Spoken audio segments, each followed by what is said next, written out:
Yop, salut tout le monde, c'est Cyborg et aujourd'hui on se retrouve pour un nouveau tutoriel sur AutoCAD Architecture 2014 pour continuer la série d'épisodes que je suis en train de réaliser sur cette maison. Donc durant ce tutoriel nous allons apprendre à poser nos ouvertures, donc ça va être les portes de garage, les portes-fenêtres et pour finir les portes. Voilà, donc nous allons directement débuter par la pose de ces deux portes de garage et donc pour ce faire nous allons directement poser cette première porte à 0,72 de ce mur. Donc cette porte, comme vous pouvez le voir à ce niveau-là, fait 2,40 m de large et 2 m de haut. Donc nous allons venir sélectionner déjà l'outil porte. Donc nous allons aller sur l'onglet porte qui se situe ici, puis nous allons sélectionner la porte de garage et donc c'est celle-ci. Donc on clique dessus et on peut voir que les propriétés de la porte apparaissent et on va directement venir modifier sa largeur pour venir mettre une largeur de 2,40 m. Ok, donc sa hauteur ne bouge pas puisqu'elle fait 2 mètres. Et mesure de extérieur du dormant, c'est très bien. Voilà, donc nous allons venir nous placer sur ce mur. On clique sur le mur désiré et là on peut voir que l'attache de ma cote se situe à l'intérieur de mon mur. Or, cette cotation ici est située à 0,72 à l'extérieur de mon mur et elle fait 0,72. Tout simplement, on va donc venir soustraire l'épaisseur du mur à 0,72. Donc ce qui va faire 0,72 moins 0,24, qui donne une valeur de 0,48. Si je me trompe pas. Donc on va faire entrée. Et donc ma porte de garage vient de se placer. Maintenant on va venir coter cette largeur pour être sûr de ne pas s'être trompé. Donc pour ce faire, on va aller sur annoter, puis sur linéaire. Et on va venir coter de là à là. Et ça fait 0,72. Donc c'est bien cette valeur et je ne me suis pas trompé. Ensuite, donc on va venir dupliquer cette porte de garage et pour éviter de replacer une porte de garage manuellement, on va venir la copier. Pour la copier, c'est pas si difficile que ça. On va aller sur l'onglet début. On va venir tracer une ligne qui va nous permettre en fait d'utiliser l'effet miroir. Donc la ligne, on va la tracer comme ceci, on va s'attacher au milieu. Si cette petite icône n'apparaît pas, c'est tout simplement parce que vous n'avez pas activé, faites clic droit sur cette icône, c'est que vous n'avez pas cliqué en fait, enfin coché milieu. Voilà, donc cochez-le bien. Vous cliquez au centre de ce mur, voilà, vous tracez un trait. Et puis maintenant, nous allons nous retrouver sur l'onglet début. Donc nous allons sélectionner notre porte, nous retournons sur l'onglet début, puis nous allons cocher, enfin cliquer sur l'effet miroir. Donc l'effet miroir se situe dans modification, et c'est un espèce de triangle coupé en deux, donc c'est cette icône. On clique dessus, on va lui indiquer l'axe sur lequel on va appliquer notre symétrie, donc ça va être celui-ci, voilà. Et on peut voir que notre porte vient de se dupliquer. Donc je pense ne pas avoir mis correctement mon trait au centre, parce que là, ma fenêtre, du coup, ne respecte pas les mêmes dimensions à ce niveau-là. Je vais quand même venir coter, histoire d'être sûr, et si ce n'est pas le cas, je vais venir la déplacer manuellement. Donc ça fait 0,48, et donc ce n'est pas bon. Alors pourquoi ça fait 0,48? Alors tout simplement, je pense que mon trait, celui-ci, n'est pas placé au centre. Alors, pourquoi, je ne sais pas, mais bon, c'est comme ça. Donc, ce qu'on va faire, du coup, c'est venir décaler cette porte manuellement. Pour ce faire, on va simplement la sélectionner, revenir sur l'onglet début, puis on va aller sur déplacer. On va sélectionner un point d'attache, donc par exemple celui-ci, et on va faire 0,48, alors 0,72 moins 0,48, ça fait 0,22. Même ça ferait plus que ça ferait 0,24. Donc on remonte notre porte vers le haut, pardon, et on met 0,24. Ok. Maintenant je reviens côté, histoire d'être sûr et certain que ça fasse bien la valeur voulue, et ça fait bien 0,72. D'accord, c'est cool. Donc je viens maintenant d'appliquer mes deux portes de garage, et je vais venir appliquer cette porte sur les côtés. Vous pouvez voir qu'elles ont une altitude de 1,20 m. Donc ces altitudes ici, on va pouvoir les régler par la suite. Vous inquiétez pas. Donc, tout d'abord, elle fait 80 de large par 95 de haut.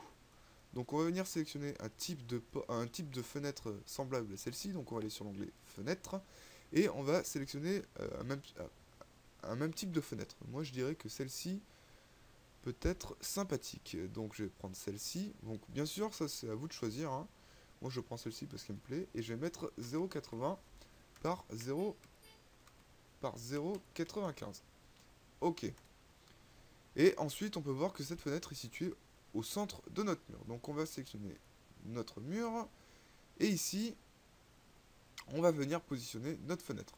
Donc je la coche au centre et vous pouvez voir que elle se décale à chaque fois à droite puisque mon point d'attache n'est pas au centre de ma fenêtre mais à droite. Donc on va venir tout simplement la décaler en allant sur l'onglet déplacer, on se place au centre et on la décale ici. Cette fois-ci je suis bien certain qu'elle soit placée au bon endroit. Maintenant donc si vous voulez la replacer sur sa hauteur, nous allons aller, donc nous sélectionnons notre mur et nous allons aller sur modifier dans la coupe. Donc on coche et on trace un trait comme ceci. On fait entrée et cette fois-ci on va indiquer vers le bas ou vers le haut. Nous ce qu'on veut c'est regarder notre mur, donc on va diriger notre souris vers le bas. Voilà, donc voici ce qui apparaît. Ça c'est la vue en coupe de notre mur. Donc ce qu'on veut faire maintenant, c'est modifier sa hauteur. Et sa hauteur, bien évidemment, j'ai oublié de la regarder avant de faire ça. Donc c'est bien 1,20 m. Donc je resélectionne et je vous remonte les étapes. Donc on sélectionne notre mur et notre fenêtre, on fait modifier dans la coupe, on trace un trait, on fait entrer et on regarde vers le bas. Voilà. Voici ce qu'il apparaît. Et donc ma fenêtre est à une hauteur de 1,20 m. Pour modifier sa hauteur, donc on peut venir la coter, hein, bien évidemment, donc on va aller sur annoter, on peut venir coter de là à là. Ok. Donc pour venir voir les propriétés de la fenêtre, on clique dessus et on peut voir que sa hauteur est à... Alors, pas sa hauteur d'appui ici est à 1 m, ce qui est vérifié à ce niveau-là. Or, nous, elle est à 1,20 m, donc on fait 1,20 m. Voilà, et la fenêtre se remonte. Bien évidemment, vous n'êtes pas obligé de passer par la coupe, hein, c'est tout simplement pour vous montrer en fait l'effet que ça va avoir dès qu'on va venir modifier cette valeur-là. Donc hauteur d'appui. Voilà, donc maintenant que j'ai pu vous montrer comment modifier la hauteur, on va revenir sur cette vue-là. Et dès à présent, maintenant, dès que je vais poser une fenêtre, je vais directement venir modifier ces valeurs à partir d'ici sans passer par la coupe. Néanmoins, si vous désirez passer par la coupe, c'est à vous de voir. Je ne vous en empêche pas. Donc maintenant, on va poser cette fenêtre. On voit qu'elle est également une altitude de 0,120. Ok. Et sa largeur, on ne la connaît pas. Donc je pense que c'est la même largeur que cette fenêtre-là. Alors est-ce qu'elle serait ici? Oui, elle est à 0,80-95. Ok. Mais on va pas s'embêter, on va venir essayer de copier cette fenêtre. Donc pour le coup, je ne sais pas si je vais y arriver, parce que c'est pas sur le même axe, mais qui ne tente rien à rien, donc je vais quand même tester. Je copie ma fenêtre sur un angle, je la place ici, et elle va directement, comme par magie, se replacer sur le mur. Donc c'est parfait. Le problème à ce niveau-là, c'est qu'elle n'est pas placée correctement. On peut voir que la fenêtre est placée à 1,72 m à ce niveau-là. Donc pour ce faire, on va pas se casser la tête, on va venir sur l'onglet début, à tracer une ligne qui part d'ici à ici et a fait 1,72 m. Ok, et on retrace un trait comme ceci. Donc on sait que les croisements entre cette ligne et ce mur vont être le placement de l'angle de notre fenêtre. Donc on a simplement besoin de venir la décaler comme ceci. Ok, donc on vient de placer notre fenêtre et maintenant donc on va placer, donc ça c'est quoi? Ça c'est une porte puisqu'on voit son altitude à 0. Et donc sa hauteur fait 80 par 2,15 m. Ok, donc on va aller sur l'onglet porte. On va sélectionner une porte battante. Donc une porte battante. Pourquoi pas celle-ci? Bon, c'est pas génial, mais bon, ça ira. Et j'ai dit qu'elle faisait 0,80 par 2,15 m. Ok. Et donc du coup, elle est fixée à 0,98 de l'intérieur du mur. Ok. Donc, on sélectionne. Et donc, vous pouvez voir à ce niveau-là que on va fixer notre fenêtre, enfin fixer notre porte avec les valeurs, donc soit celle qui est sélectionnée en bleu, soit celle qui est en dessous. Pour switcher, enfin pour changer de case, on va simplement appuyer sur la touche tabulation. Voilà, donc vous pouvez voir, je change comme ça de carré. Et on va indiquer 0,98. Donc par contre, la porte s'ouvre de quel côté? J'ai pas regardé. Ouais, la porte s'ouvre vers l'intérieur. Donc on se place comme ceci et on met 0,98. Ok. Donc là, je suis certain qu'un c'est bien placé. Je peux venir quand même vous le montrer en venant côté, histoire de vous montrer que je ne mens pas. Donc on se place bien à ce niveau-là, je pense. Et ça fait bien 0,98. Ok. Maintenant, donc, on va s'attacher à la création de cette porte-fenêtre, comme vous pouvez le voir, puisque celle-ci se situe à une altitude de 0, 0. Donc, elle fait 2 mètres de large. Et on ne connaît pas sa hauteur. On ne connaît pas sa hauteur. D'ailleurs, c'est vraiment bizarre. Ok. Bon, on ne connaît pas sa hauteur, donc je vais simplement venir l'inventer, puisqu'on ne me la donne pas. C'est une erreur dans le plan. Enfin bref. Donc je vais mettre une hauteur de 2 mètres, au moins comme ça c'est clair. Et du coup ça va faire une porte, enfin une fenêtre carrée, totalement carrée. Donc nous allons aller sur fenêtre et nous allons trouver une fenêtre de type baie vitrée. Donc maintenant, est-ce que je vais réussir à en trouver? Donc c'est peut-être même des portes-fenêtres. Donc peut-être que je vais en trouver directement ici. Qu'est-ce que c'est que ceci? Ça me semble être un Porsche, donc c'est pas bon. Pourquoi pas ça? Ça, je pense que c'est bon. De base. Extérieur, double coulissante. Donc, je pense que c'est ce type de fenêtre. Et du coup, on lui indique 2 par 2. Ok. Et on va simplement cliquer sur notre mur. Donc, on va la placer... pourquoi pas, on va la placer n'importe comment. On va la placer au centre. On va essayer de la placer au centre. Donc ici, pourquoi pas.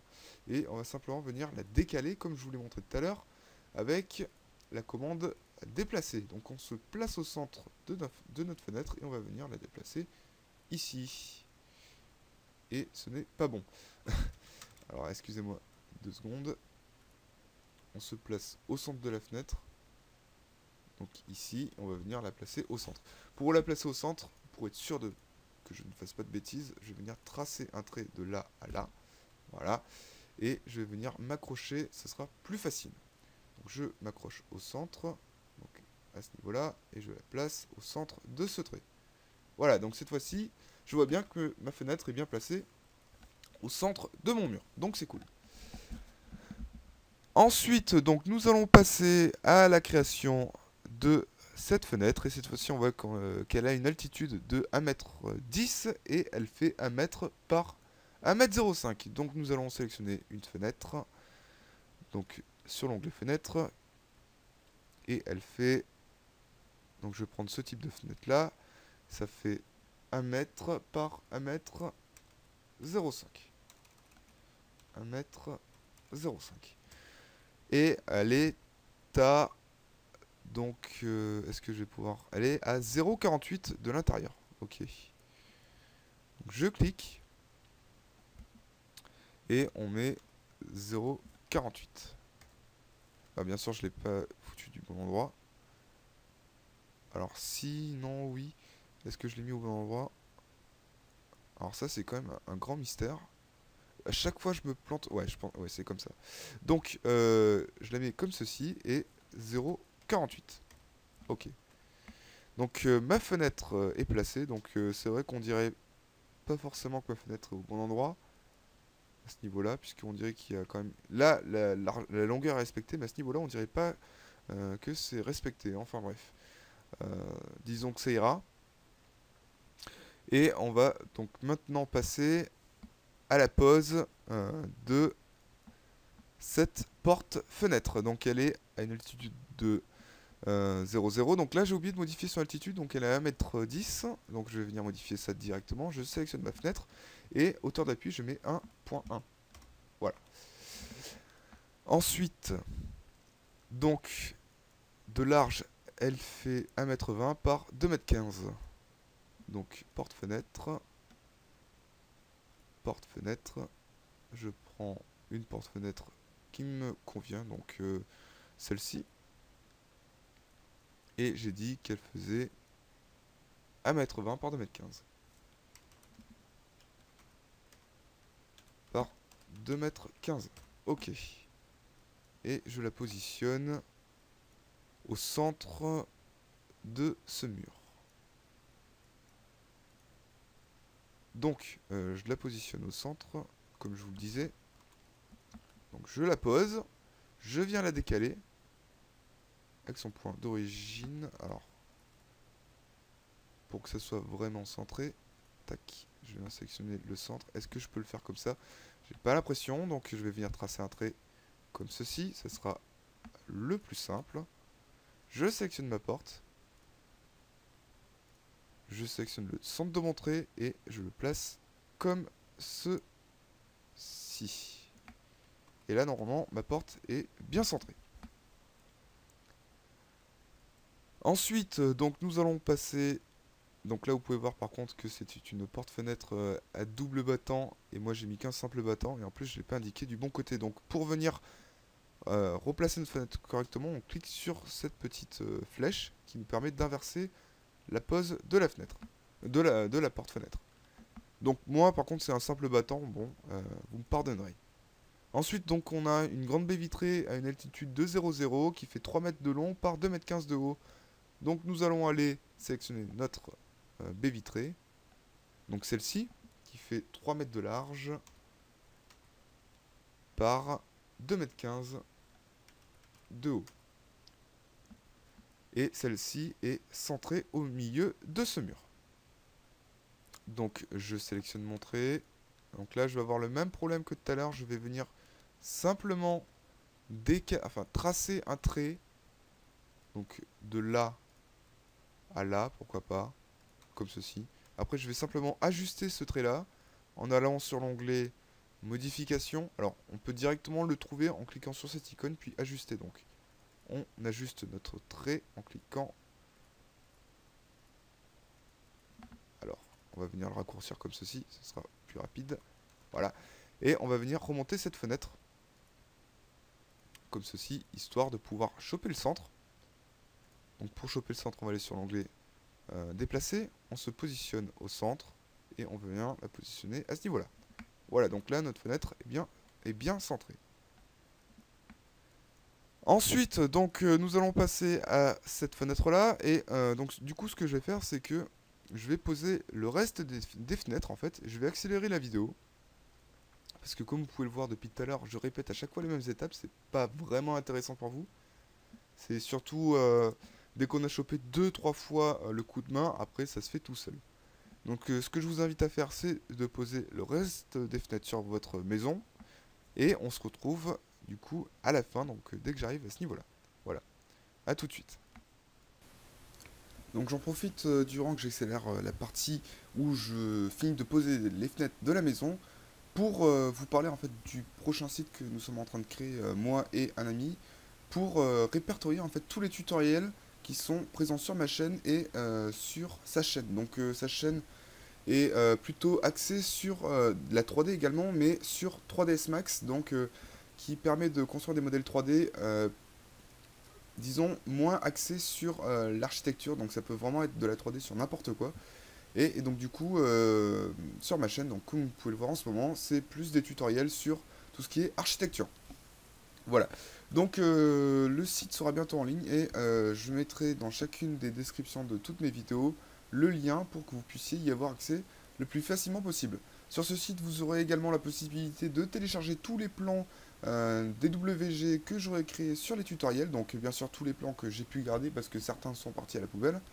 Et donc j'espère que ça vous plaira. N'hésitez pas à laisser un petit commentaire sur la vidéo pour me faire part de vos sentiments si le tutoriel vous a plu. Laissez un petit j'aime aussi, ça serait super cool. Et en attendant, je vous dis à la prochaine pour la troisième partie de ce tutoriel.